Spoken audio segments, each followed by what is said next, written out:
Napaiyak naman si Claudine Barreto dahil sa kondisyon ngayon ni Dolphy na kanyang tatay-tatayan din sa showbiz.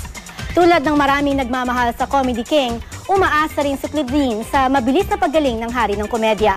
Ang Starbite sa Teddy Nelson Canlas. Hindi ko nga alam saan ko makukuha yung strength na pumunta dun sa ospital eh.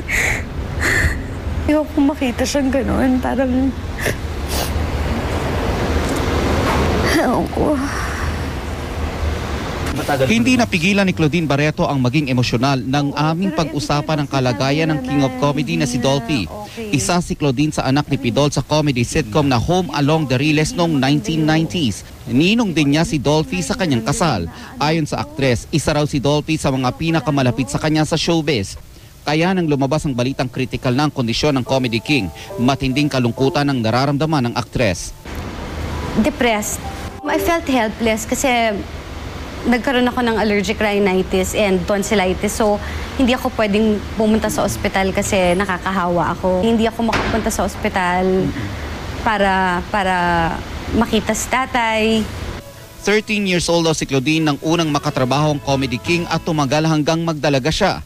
Maalaga at parang bunso raw kung ituring ni Pidol si Claudine.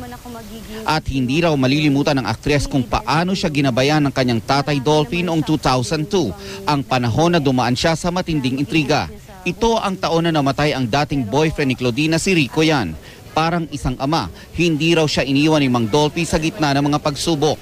Umaasa si Claudine, bubuti ang lagay ng kanyang tatay-tatayan sa showbiz. Nelson Canlas, GMA News.